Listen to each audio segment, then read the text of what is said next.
Kita mulai ya. Ayo kita siapkan hati kita. Besar setiamu Tuhan, oralah pasyana ya ralamu. Yesus Engkau Tuhan Juru Selamatku. Haleluya. Segala sembah bagimu, segala pujian bagimu.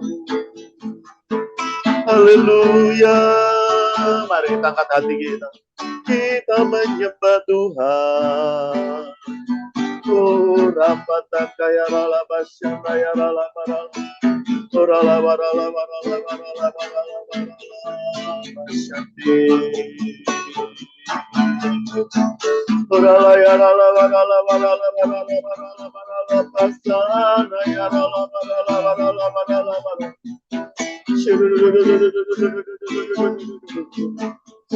Selamanya Engkau Allahku, Engkau Juru Selamatku, Allahku membantuku, Allah yang tak pernah meninggalkan, Allah yang tak pernah tertilang, Engkau ajaib Tuhan.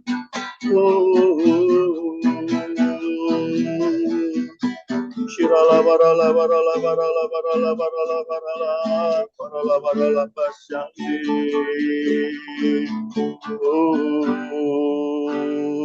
Silakan Lause untuk berdoa. Terima kasih Pak Gem. Tuhan Yesus, Engkau adalah Tuhan yang Maha Kuasa. Karena itu Tuhan Yesus, ajarilah kami untuk menghitung hari-hari kami. Biarlah hari-hari kami dilakukan untuk melakukan kehendak-Mu. Karena di dalam melakukan kehendak-Mu kami dapat bersukacita dan berbahagia di bumi ini. Tuhan Yesus, terima kasih. Hari ini kami akan belajar tentang melakukan kehendak-Mu. Berilah kami hikmat agar kami dapat mengerti kehendak-Mu dan juga berilah kami kemampuan untuk melakukannya. Terima kasih Tuhan Yesus, dalam nama-Mu hamba berdoa. Amin. Banyak filsafat di sini, tapi mari kita pelan-pelan belajar, yaitu ketika orang percaya berada di luar kehendak Allah. Jadi ini ada di Yakobus 4 ayat 13 sampai 17, kita tinggal 3 lagi. Habis itu saya mulai apologetik. Minggu depan kita mulai belajar tentang keserakahan, saudara, keserakahan duniawi, penggunaan harta duniawi yang tidak benar. 11. Nanti kita akan belajar itu. Sekarang kita belajar tentang kehendak Allah. Mulai, saudara. Yakobus memulai pasal 4 berbicara tentang perang dengan Tuhan yang akan berakibat perang terhadap sesama. Dan dia mengakhirinya pasal 4 ini dengan berbicara tentang kehendak Tuhan.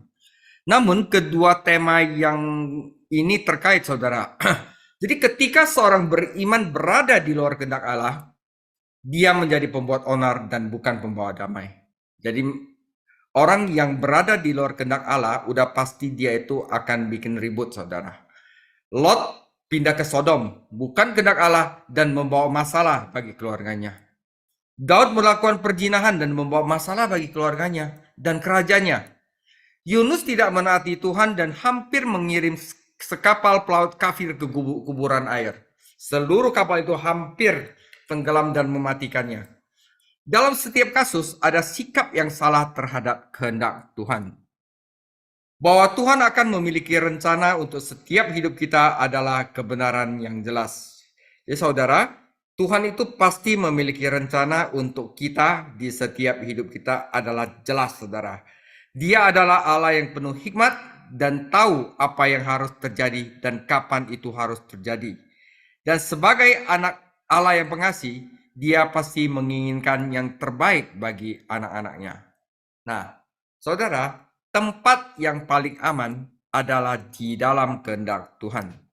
Terlalu banyak orang Kristen memandang kehendak Allah sebagai obat pahit yang harus mereka minum daripada melihatnya sebagai bukti kasih Allah. Saya akan memberikan hidup saya kepada Tuhan, kata seorang anggota KUL yang masih bingung untuk memulai kehidupan Kristennya. Tetapi saya takut Saya mau berikan hidup saya kepada Tuhan Yesus, tetapi saya takut. Saya pernah tanya orang itu, apa yang Anda takutkan? Saya khawatir Tuhan akan meminta saya melakukan sesuatu yang berbahaya, dan saya akan memikul salib yang tidak dapat saya pikul, katanya. Saudara, kehidupan yang berbahaya itu bukan di dalam kehendak Tuhan, jawab saya. Tetapi kehidupan yang berbahaya adalah yang di luar kehendak Tuhan. Tempat teraman di dunia adalah tepat di mana Tuhan menginginkanmu untuk melakukan kehendaknya. Mazmur 33 ayat 10. Tuhan menggagalkan rencana bangsa-bangsa. Ia meniadakan rancangan suku-suku bangsa, tetapi rencana Tuhan tetap selama-lamanya. Rancangan hatinya turun-menurun. Saudara, kehendak Tuhan itu datang dari mana? Kehendak Tuhan datang dari hati Tuhan. Jika Tuhan adalah pengasih, maka kehendak Tuhan itu adalah kasih. Kehendak Tuhan datang dari hati Tuhan. Kehendaknya adalah ungkapan kasihnya. Jadi saya tidak perlu takut. Nggak perlu takut untuk melakukan kehendak Tuhan. Itu adalah titik balik dalam hidup saya untuk menemukan berkat dari mencintai dan menjalankan kehendak Allah. Saudara, di bagian suratnya yang ini, Yakobus menunjukkan 3 sikap terhadap kehendak Allah. Tentu saja hanya satu yang benar dan harus dipupuk oleh setiap orang Kristen. Saudara, yang pertama, orang percaya dapat mengabaikan kehendak Tuhan. Ayat 13-14 dan 16. Yang kedua, orang percaya bisa tidak taat kepada kehendak Tuhan walaupun dia mengerti kehendak Tuhan. Ini yang paling parah, saudara. Dan yang ketiga, orang percaya yang melakukan kehendak Tuhan. Mari kita periksa satu persatu.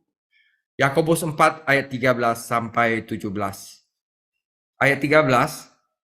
Jadi sekarang, hai kamu yang berkata, hari ini atau besok kami berangkat ke kota Anu dan di sana kami akan tinggal setahun dan berdagang serta mendapat untung, sedang kamu tidak tahu apa yang akan terjadi besok. Apa arti hidupmu? Hidupmu itu sama seperti uap yang sebentar saja kelihatan lalu lenyap. Sebenarnya kamu harus berkata, jika Tuhan menghendaki, kami akan hidup dan berbuat ini dan itu. Tetapi sekarang kamu memegahkan diri dalam congkakmu, dan semua kemegahan yang demikian adalah salah. Jadi, jika seorang tahu bagaimana ia harus berbuat baik, tetapi ia tidak melakukannya, ia berdosa, saudara. Ya, pertama ini karena manusia itu tidak tahu apa-apa, seperti uap hidupnya singkat, dan manusia itu lemah. Karena itu manusia harus mengandalkan Tuhan. Gandol Gusti, harus melakukan kehendak Tuhan. Nah, saudara, pertama mengabaikan kehendak Tuhan. Mungkin Yakobus berbicara kepada para pedagang kaya di pertemuan gerejanya itu. Mungkin Yakobus mendengar mereka mendiskusikan kesepakatan bisnis mereka dan membual tentang rencana mereka. Tidak ada bukti bahwa mereka mencari kehendak Tuhan atau berdoa tentang keputusan bisnis mereka. Mereka mengukur kesuksesan dalam hidup dengan berapa kali mereka mendapatkan apa yang mereka inginkan dan mencapai apa yang telah mereka rencanakan. Oleh karena itu, dalam hal ini, Yakobus menyajikan 4 argumen yang mengungkapkan kebodohan mengabaikan kehendak Allah. Yang pertama adalah kompleksitas hidup. Nah, pertama mereka mengatakan, pikirkan semua yang terlibat dalam hidup. Hari ini, besok, beli, jual, dapat cuan, rugi, pergi ke sini, pergi ke situ. Jadi hidup itu terdiri dari orang, tempat, kegiatan, tujuan, dan hari tahun. Dan kita masing-masing harus membuat banyak keputusan penting hari demi hari. Di luar kehendak dari Tuhan, hidup itu misteri. Ketika Anda mengenal Yesus Kristus sebagai juru selamat Anda dan berusaha melakukan kehendak-Nya, maka kehidupan mulai masuk akal. Kita tahu tujuan hidup kita. Bahkan dunia fisik di sekitar Anda memiliki makna yang baru. Ada kesederhanaan dan kesatuan dalam hidup Anda yang menghasilkan ketenangan dan kepercayaan diri. Anda tidak lagi hidup di dalam alam semesta yang misterius dan mengancam. Anda bisa memuji Tuhan, inilah dunia Bapakku. Kedua adalah tentang ketidakpastian hidup. Pernyataan ini didasarkan pada Amsal 27 ayat 1. Janganlah memuji diri karena esok hari, karena engkau tidak tahu apa yang akan terjadi hari itu. Jadi para pembisnis ini membuat rencana selama setahun penuh ketika mereka bahkan tidak dapat melihat ke depan dalam satu hari. Mereka tidak tahu besok akan terjadi apa, tetapi mereka membuat rencana dalam setahun. Lihatlah betapa yakinnya mereka. Kami akan pergi, kami akan tinggal setahun, kami akan membeli, kami akan menjual dan menghasilkan cuan, kata mereka. Saudara, sikap mereka ini mengingatkan kita pada petani kaya dalam perumpamaan Yesus dalam Lukas 12 ayat 16 sampai 21. Petani itu memiliki panen yang banyak, tetapi lumbungnya kecil. Jadi dia memutuskan untuk membangun lumbung yang lebih besar dan memiliki keamanan yang lebih besar untuk masa depan. Katakan dalam Lukas 12 ayat 19, sesudah itu aku akan berkata kepada jiwaku, jiwaku, ada padamu banyak barang, tertimbun untuk bertahun-tahun lamanya, beristirahatlah, makanlah, minumlah, dan bersenang-senanglah. Saudara, apa jawaban Allah atas kemegahan orang ini? Lukas 12 ayat 20. Tetapi firman Allah kepadanya, hai engkau orang bodoh, pada malam ini juga jiwamu akan diambil daripadamu. Dan apa yang telah kau sediakan untuk siapakah itu nanti? Saudara, hidup itu tidak pasti di luar kehendaknya, saudara. Anda bisa merencanakan bikin lumbung yang besar, tetapi kalau Yesus Kristus, Allah bilang, aku menghendaki jiwamu hari ini juga, apa yang dapat engkau lakukan? Segala sesuatu itu tidak berjalan sesuai dengan kehendakmu. Hanya ketika kita berada di dalam kehendaknya, kita dapat yakin akan hari esok. Karena kita tahu bahwa Dia yang memimpin kita, saudara. Hal yang ketiga, hidup itu singkat. Kalau Anda rasa kita masih hidup 50 tahun lagi, 100 tahun lagi, ya itu urusan kalian. Tetapi firman Tuhan katakan singkatnya hidup. Ya sebentar lagi kita nggak tahu apa yang terjadi, saudara. Ini adalah salah satu tema yang berulang dari kitab suci. Bagi kita, hidup tampak panjang dan kita mengukurnya dalam beberapa tahun.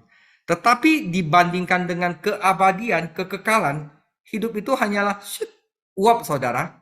Yakobus meminjam gambaran itu dari kitab Ayub, di mana Anda menemukan banyak gambaran singkatnya kehidupan. Saya akan tulis dalam kitab Ayub di mana ini semua menggambarkan singkatnya kehidupan. Ayub 7 ayat 6. Hari-hariku berlalu lebih cepat daripada torak dan berakhir tanpa harapan. Ayub 7 ayat 9. Sebagaimana awan lenyap dan melayang hilang, demikian juga orang yang turun ke dalam dunia orang mati tidak akan muncul kembali. Ia tidak lagi kembali ke rumahnya dan tidak dikenal lagi oleh tempat tinggalnya. Jadi kalau orang udah mati itu tidak ada urusan lagi sama rumahnya, tidak ada urusan lagi sama bumi. Jadi jangan sembayang leluhur, saudara. Karena orang mati kalau udah mati itu udah putus hubungan sama dunia ini. Oke? Ayub 8 ayat 9. Sebab kita, anak-anak kemarin, tidak mengetahui apa-apa. Karena hari-hari kita seperti bayang-bayang di bumi. Ayub 9 ayat 25. Hari-hariku berlalu lebih cepat daripada seorang pelari. Lenyap tanpa melihat bahagia. Meluncur lewat laksana perahu dari pandan. Seperti Raja Wali yang menyambar mangsanya. Ayub 14 ayat 1-2. Manusia yang lahir dari perempuan, singkat umurnya dan penuh kegelisahan. Seperti bunga ia berkembang, lalu layu. Seperti bayang-bayang, ia hilang, lenyap, dan tidak dapat bertahan. Saudara, apakah kita mau mengaku bahwa hidup kita adalah hidup yang singkat? Kita menghitung tahun-tahun kita pada setiap ulang tahun kita. Tetapi Tuhan menyuruh kita menghitung hari-hari kita, saudara. Lagi pula kita menjalani hari demi hari. Dan hari-hari itu berlalu lebih cepat seiring bertambahnya usia kita. Mazmur 90 ayat 11-12. Siapakah yang mengenal kekuatan murkamu dan takut kepada gemasmu? Ajarilah kami menghitung hari-hari kami, demikian sehingga kami beroleh hati yang bijaksana. Saudara, karena hidup ini sangat singkat, kita tidak bisa hanya menghabiskan hidup kita. Ya, udahlah biar kita habisin hidup kita. Dan kita tentu tidak ingin menyia-nyiakan hidup kita. Kita harus menginvestasikan hidup kita dalam hal-hal yang kekal, yang panjang di dalam hidup kita yang singkat ini. Jadi saudara, Tuhan mengungkapkan kehendaknya di dalam firman-Nya. Namun kebanyakan orang mengabaikan Alkitab, saudara. Di dalam Alkitab, Tuhan memberikan ajaran, prinsip, dan janji yang dapat membimbing kita dalam setiap bidang kehidupan. Mengetahui dan menaati firman Tuhan adalah cara yang paling pasti untuk sukses. Yosua 1 ayat 8 dan Mazmur 1 ayat 3 saya akan bacakan. Yosua 1 ayat 8, janganlah engkau lupa memperkatakan kitab Taurat ini, tetapi renungkanlah itu siang dan malam. Siang dan malam itu setiap saat, saudara. Supaya engkau bertindak hati-hati sesuai dengan segala yang tertulis di dalamnya, sebab dengan demikian perjalananmu akan berhasil dan engkau akan beruntung. Mazmur 1 ayat 2, tetapi yang kesukaannya ialah Taurat Tuhan dan merenungkan Taurat itu siang malam. Ia seperti pohon yang tumbuh di sebelah sungai yang mengalir dan ia segala yang diperbuatnya itu berhasil, saudara. Jadi saudara, Tuhan mengungkapkan kehendak-Nya dalam firman-Nya. Jadi kita belajar firman Tuhan ini itu sebenarnya kita sedang mempelajari kehendak Tuhan untuk mengetahui kehendak Tuhan dalam hidup kita. Dan keempat, mengapa kita harus mengetahui kehendak Tuhan? Karena manusia itu lemah. Tapi sekarang kamu memegahkan diri dalam congkakmu dan semua kemegahan yang demikian adalah salah. Saudara, kesombongan manusia hanya menutupi kelemahan manusia. Salomo mengatakan terlebih dahulu, Amsal 16 ayat 33, undi dibuang di pangkuan tetapi setiap keputusannya berasal dari Tuhan. Manusia tidak dapat mengendalikan kejadian di masa depan. Dia tidak memiliki hikmat untuk melihat masa depan maupun kekuatan untuk mengendalikan masa depan. Baginya bermegah adalah dosa. Itu menjadikan dirinya Tuhan, saudara. Betapa bodohnya manusia mengabaikan kehendak Tuhan. Itu seperti melewati hutan yang gelap tanpa peta. Tersesat, saudara. Dan melewati lautan badai tanpa kompas. Jadi itu adalah mengabaikan kehendak Allah. Kenapa kita harus mengikuti kehendak Allah? Alkitab itu adalah peta, saudara. Alkitab itu adalah kompas. Itu adalah cara kita untuk melihat kehendak Allah. Kita harus melihat kehendak Allah karena manusia itu singkat hidupnya, manusia itu lemah hidupnya, manusia itu kompleks hidupnya, dan manusia itu hidupnya tidak pasti. Dan sekarang ada yang lebih parah lagi dibandingkan mengabaikan kehendak Tuhan, yaitu melanggar kehendak Tuhan atau tidak taat pada kehendak Tuhan. Saudara, orang-orang ini mengetahui kehendak Allah tetapi memilih untuk tidak menaatinya. Jadi di Grand Usu ada satu orang yang melakukan ini, saudara. Dia udah ngerti firman Tuhan karena saya ajarin, tapi dia katakan ini, saya tidak mau lakukan ini karena saya adalah Tuhan, saudara. Dia bilang ini, saya kaget, ya sudah. Nah, orang-orang ini tahu firman Tuhan. Orang-orang itu mengetahui kehendak Allah, tetapi dia memilih untuk tidak taat, saudara. Jadi, sikap ini mengungkapkan lebih banyak kesombongan daripada mengabaikan kehendak Allah.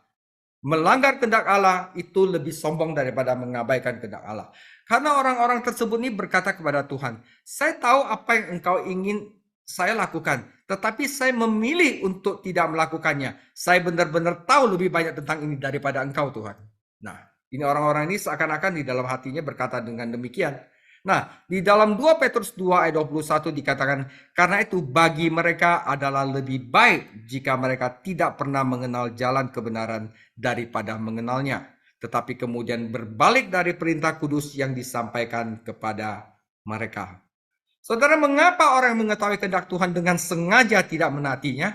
Saya menyarankan ada satu alasan, kesombongan, saudara. Manusia suka menyombongkan diri bahwa dia adalah penguasa nasibnya, kapten jiwanya. Manusia telah mencapai begitu banyak hal yang luar biasa sehingga dia pikir dia bisa melakukan apa saja. Mereka pikir mereka adalah Tuhan, saudara. Alasan lainnya adalah ketidaktahuan manusia tentang sifat dari kehendak Tuhan. Dia kira kehendak Tuhan itu bisa dia pilih, saya mau lakukan atau tidak lakukan. Dia bertindak seolah-olah kehendak Tuhan adalah sesuatu yang bisa dia terima atau tolak. Pada kenyataannya, saudara, kehendak Tuhan bukanlah suatu pilihan, tapi itu adalah suatu kewajiban. Kita tidak bisa mengambil dan meninggalkannya. Karena apa? Karena Dia adalah Sang Pencipta dan kita adalah ciptaan. kita harus menaatinya. Karena dia adalah juru selamat dan Tuhan dan kita adalah anak-anak dan hamba-hambanya. Kita harus menaatinya. Memperlakukan kehendak Tuhan dengan enteng berarti mengundang hajaran Tuhan dalam hidup kita. Kadang Tuhan hajar, kadang Tuhan gak hajar. Kalau misalnya kita tidak dihajar, itu lebih parah. Kalau Tuhan hajar, mungkin kita bisa balik lagi, saudara. Banyak orang salah paham bahwa kehendak Tuhan adalah formula untuk kesengsaraan. Bukan, justru kebalikan yang benar. Tidak mematuhi kehendak Tuhanlah yang menuntun pada kesengsaraan. Alkitab dan pengalaman manusia adalah saksi dari kebenaran ini. Dan bahkan jika seorang Kristen tidak taat, nampaknya lolos dari kesulitan hidup ini, dia tidak taat tapi kayaknya dia kok, wah enak-enak aja. Nah itu yang lebih parah, saudara. Nah, di sini kita harus pikir apa yang akan dia katakan ketika dia menghadap Tuhan Yesus saat Tuhan Yesus kembali. Dan hamba itu yang mengetahui kehendak Tuhannya dan tidak mempersiapkan diri dan tidak melakukan menurut kehendaknya akan dipukul dengan banyak pukulan. Tetapi dia yang tidak tahu dan melakukan hal-hal yang pantas dihukum akan dipukul dengan sedikit pukulan. Apa yang terjadi pada orang Kristen yang dengan sengaja tidak menaati kehendak Tuhan yang diketahui? Saudara, mereka akan dihajar oleh Bapa mereka yang pengasih sampai mereka tunduk. Ibrani 12 ayat 5-11. Jika seorang yang mengaku percaya itu tidak dihajar, saudara, itu adalah bukti bahwa dia tidak pernah benar-benar dilahirkan kembali, tetapi adalah orang Kristen palsu. Dia sama sekali bukan anaknya Tuhan. Dia itu anak gampangan, saudara. Itu lebih parah, saudara. Tetapi orang Kristen yang dihajar karena dia tidak melakukan kehendak Tuhan, hajaran Tuhan itu adalah bukti kasihnya, bukan bukti kebenciannya. Sama seperti kita para ayah duniawi yang memukul anak-anak kita untuk membantu mereka menghormati kehendak dan kepatuhan kita, demikian juga Bapa Surgawi kita menghukum miliknya. Meskipun teguran sulit dilakukan, ada kebenaran yang menghibur tentang keputraannya bersamanya. Tetapi ada juga bahaya kehilangan pahala surgawi. Dalam 1 Korintus 9 ayat 24-27, Paulus membandingkan orang percaya dengan seorang pelari dalam perlombaan Yunani. Untuk memenuhi syarat untuk mendapatkan mahkota, dia harus mematuhi aturan permainan. Jika ada kontestan yang diketahui melanggar aturan, dia diskualifikasi dan dipermalukan. Kata terbuang dalam 1 Korintus 9 ayat 27 tidak mengacu pada kehilangan keselamatan, tetapi kehilangan upah, kehilangan mahkota. Diskualifikasi adalah terjemahan yang bagus. Dia kehilangan kualifikasi dalam perlombaan, tetapi dia tidak kehilangan warga negara dia. Tidak menaati Allah saat ini mungkin tidak tampak sebagai hal yang serius, tetapi saudara akan tampak sangat serius ketika Tuhan Yesus datang kembali dan memeriksa pekerjaan kita. Kita akan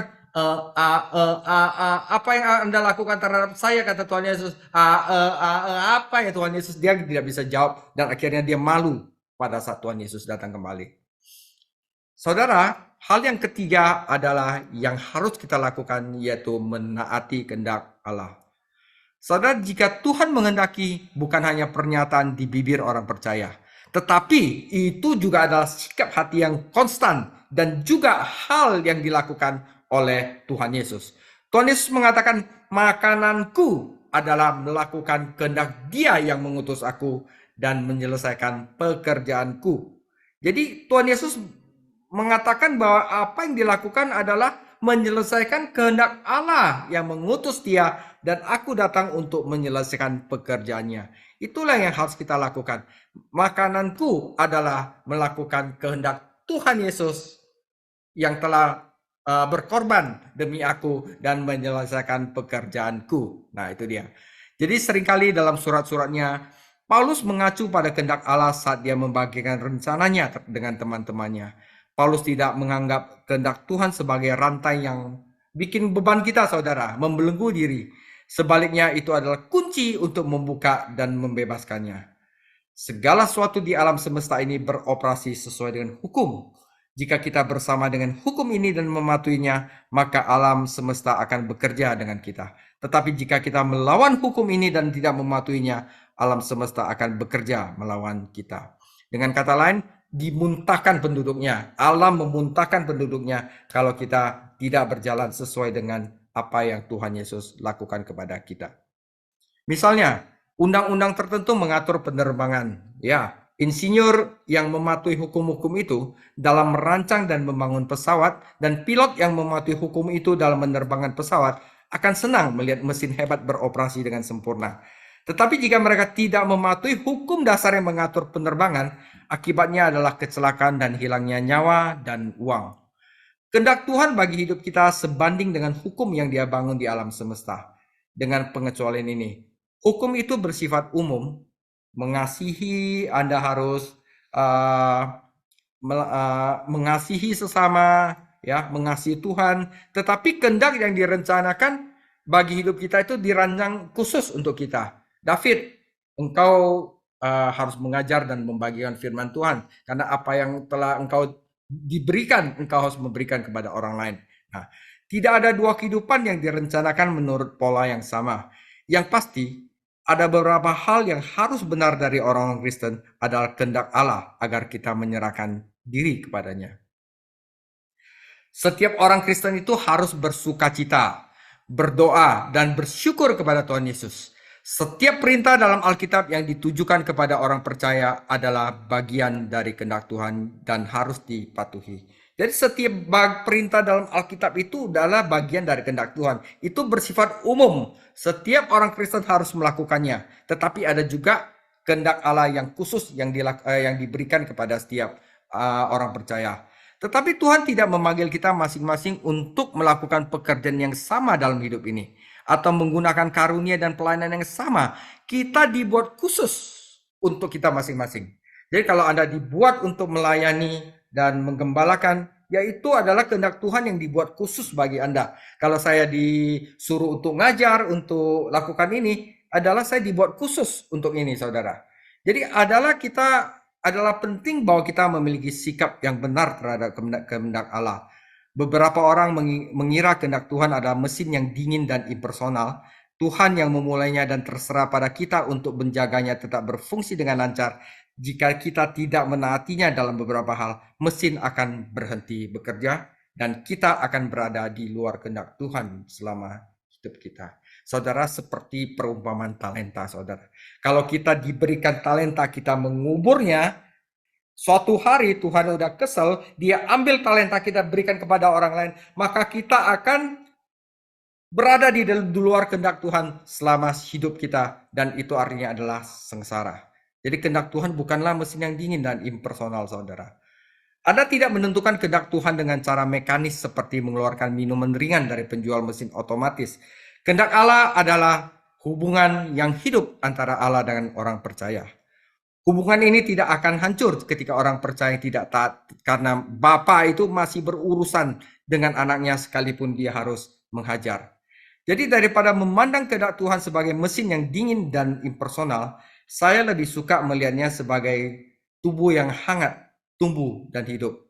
Jika tidak ada yang beres dengan tubuh saya tidak mati. Bagian tubuh yang lain mengkompensasinya sampai organ itu berfungsi dengan baik. Ada rasa sakit, ada juga kelemahan, tapi belum tentu ada kematian. Jadi saudara, ketika Anda dan saya keluar dari kehendak Tuhan, itu bukanlah akhir dari segalanya. Kita menderita, tentu saja. Ya, saudara, kita akan menderita. Tapi ketika Tuhan tidak dapat memerintah, Dia mengesampingkan dulu. Karena itu kita harus tunduk kepada Dia, saudara. Nah, di sini sama seperti tubuh mengkompensasi tidak berfungsinya suatu bagian, demikian pula Tuhan menyesuaikan hal-hal untuk membawa kita kembali kepada kehendak-Nya. Anda dapat melihat ini diilustrasikan dengan jelas dalam kehidupan Abraham dan Yunus. Hubungan orang percaya dengan kehendak Allah merupakan pengalaman yang bertumbuh. Pertama, kita harus mengetahui kehendak-Nya. Kehendak Tuhan itu tidak sulit ditemukan. Jika kita mau taat, Dia bersedia menyingkapkan. Dikatakan bahwa ketaatan adalah organ pengetahuan spiritual. Kita kalau taat, barusan kita diberitahu apa yang menjadi kehendak-Nya. Tuhan tidak mengungkapkan kehendak-Nya kepada orang yang gegabah, orang yang penasaran dan ceroboh, tetapi kepada orang yang siap dan mau menaatinya. Tetapi kita tidak boleh berhenti hanya dengan mengetahui sebagian dari kehendak Allah. Tuhan ingin kita dipenuhi dengan pengetahuan akan kehendak-Nya dan segala hikmat dan pengertian rohani, saudara. Adalah salah jika kita ingin mengetahui kehendak Tuhan tentang beberapa hal dan mengabaikan kehendak-Nya dalam hal lain. Segala sesuatu dalam hidup kita penting bagi Tuhan dan Dia memiliki rencana untuk setiap detailnya. Tuhan juga ingin kita memahami kehendak-Nya. Di sini hikmat spiritual masuk. Mengapa, saudara? Seorang anak dapat mengetahui kehendak ayahnya, tetapi dia mungkin tidak memahami mengapa ayahnya berkehendak begitu. Anak itu tahu apa, tetapi bukan mengapa. Sebagai sahabat Yesus Kristus, kita memiliki hak istimewa untuk mengetahui mengapa Allah melakukan apa yang Dia lakukan. Ia memberitahukan jalan-jalannya kepada Musa, perbuatan-perbuatannya kepada orang Israel. Orang Israel tahu apa yang Tuhan lakukan, tetapi hanya Musa yang mengerti mengapa Dia melakukannya. Kita juga harus membuktikan kehendak Allah. Kata kerja Yunaninya berarti membuktikan dengan pengalaman. Kita belajar untuk menentukan kehendak Allah dengan mengerjakannya. Saudara, rahasianya gini, semakin kita patuh, semakin mudah untuk menemukan apa yang Tuhan ingin kita lakukan. Itu seperti belajar berenang dan memainkan alat musik. Dan Anda akan merasakan apa yang Anda lakukan dan itu menjadi kebiasaan Anda. Orang yang terus bertanya, bagaimana saya memahami kehendak Tuhan bagi hidup saya? Saudara, banyak orang yang lakukan itu, bertanya itu mungkin dia sedang mengumumkan kepada semua orang bahwa mereka tidak pernah benar-benar melakukan kehendak Tuhan. Karena dengan menaatinya kita sebenarnya akan mengetahui kehendak Tuhan bagi hidup kita. Anda mulai dengan hal yang Anda harus tahu apa yang Anda lakukan dan Anda melakukannya. Kemudian Tuhan barusan membuka jalan untuk langkah selanjutnya. Anda membuktikan dengan pengalaman apa itu kehendak Tuhan dan kita belajar dari kesuksesan dan kegagalan. Karena itu Tuhan Yesus berkata, "Pikulah kuk yang kupasang dan belajarlah kepadaku." Kuk menyarankan untuk melakukan sesuatu yang bersama-sama, mempraktekkan apa yang telah Tuhan ajarkan kepada Anda. Saudara, terakhir kita harus melakukan kehendak Tuhan itu dengan sukarela dari hati. Seperti Yunus, dia mengetahui kehendak Tuhan. Pergilah ke Niniwe, di sana berkhotbahlah dan minta mereka untuk bertobat. Tetapi dia tidak melakukannya. Setelah dihajar, dia barusan melakukan kehendak Tuhan. Tetapi walaupun setelah dihajar dia melakukannya itu dengan berkhotbah ke Niniwe, Yunus itu tidak melakukannya dari hatinya, saudara. Yunus 4 menunjukkan bahwa nabi yang marah itu tidak mengasihi Tuhan, juga tidak mengasihi penduduk Niwe. Dia hanya melakukan kehendak Tuhan untuk menghindari ditelan sama ikan paus lagi, saudara. Nah, berarti dia tidak melakukannya dengan hati. Nah, 2 Korintus 9 ayat 7, hendaklah masing-masing memberikan menurut kerelaan hatinya. Jangan dengan sedih hati atau karena paksaan, sebab Allah mengasihi orang yang memberikan dengan sukacita. Dengan paksaan berarti dengan enggan dan dengan menyakitkan. Mereka sama sekali tidak akan mendapatkan sukacita karena melakukan kehendak Tuhan. Orang ini harus menurut karena mereka harus, bukan karena mereka ingin. Hati mereka tidak ada di dalamnya, saudara. Saudara, seperti saya melakukan Bible study ini, itu saya melakukannya itu dengan full heart, saudara. Dengan hati yang sukacita. Karena itu tidak ada beban di dalam saya membuat hal ini. Karena memang saya lakukan dengan sukarela gitu, saudara. Nah, rahasia hidup bahagia itu adalah sukacita dalam tugas. Nah, seperti saya Bible study setiap Rabu, itu adalah sukacita dalam tugas, saudara. Nah, karena itu saya bahagia. Saat kewajiban menjadi kesenangan, maka beban akan menjadi berkat. Itu kuncinya, saudara. Mazmur 119 ayat 54. Ketetapan-ketetapanmu adalah nyanyian mazmur bagiku di rumah yang kudiami sebagai orang asing. Ketika kita mengasihi Tuhan, maka ketetapan-ketetapannya menjadi nyanyian. Dan kita akan senang melayani dia. Kalau udah senang melayani dia, tidak ada beban, saudara. Hidup itu enak untuk melayani Tuhan. Ketika kita melayani Tuhan dengan enggan atau karena terpaksa, kita mungkin menyelesaikan pekerjaannya, tetapi kita sendiri akan kehilangan berkat itu. Itu akan menjadi kerja keras, saudara, bukan pelayanan. Tetapi ketika kita melakukan kehendak Tuhan dari hati terdalam, kita akan diperkaya, saudara. Tidak peduli betapa sulitnya tugas itu. Kita tidak boleh berpikir bahwa kegagalan dalam mengetahui dan melakukan kehendak Allah secara permanen mempengaruhi hubungan kita dengan Tuhan. Kita dapat mengakui dosa kita dan menerima pengampunannya. Kita bisa belajar dari kesalahan. Yang terpenting adalah hati yang mengasihi Tuhan dan mau dengan tulus melakukan kehendak-Nya dan memuliakan namanya. Apa keuntungan melakukan kehendak Tuhan? Salah satunya Anda menikmati persekutuan yang lebih dalam dengan Yesus Kristus. Anda akan memiliki hak istimewa untuk mengetahui kebenaran Allah. Dan Anda akan melihat doa Anda akan dijawab. Ada kualitas yang kekal dalam kehidupan dan pekerjaan orang yang melakukan kehendak Allah. Pastinya ada pengharapan akan upah mahkota pada saat kedatangan Tuhan Yesus kedua kali, saudara. Sebagai penutup, saudara, manakah dari ketiga sikap ini yang Anda miliki terhadap kehendak Allah? Apakah Anda benar-benar mengabaikan kehendak Allah saat Anda membuat rencana dan keputusan hari-hari Anda? Atau apakah Anda yang sudah mengetahui kehendak Tuhan namun menolak untuk menaatinya? Setiap sikap adalah salah dan hanya membawa kesedihan dan kehancuran bagi kehidupan orang yang memegangnya. Tetapi orang Kristen yang mengetahui, mencintai, dan menuruti kehendak Tuhan di dalam hati dia akan menerima berkat dari Tuhan. Hidupnya mungkin tidak lebih mudah, tetapi lebih kudus dan bahagia. Makanannya adalah menjadi kehendak Allah, dan itu akan menjadi sukacita dan kesenangan bagi hatinya, saudara. Dan itulah kunci kita, kenapa kita harus melakukan kehendak Allah. Demikian firman Tuhan. Tuhan Yesus memberkati. Ini mungkin agak sulit, saudara, tapi untuk minggu depan, saya akan bahas tentang keserakahan, penggunaan harta duniawi yang tidak benar. Tuhan Yesus memberkati.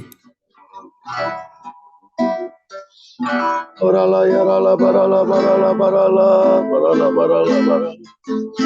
Orala barala barala barala barala barala barala barala barala barala barala barala barala.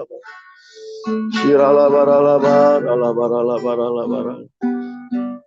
Bapak, terima kasih malam hari ini Engkau ada di tengah-tengah kami. Kami boleh belajar tentang hidup di luar kehendak Tuhan. Dan kami boleh mengetahui,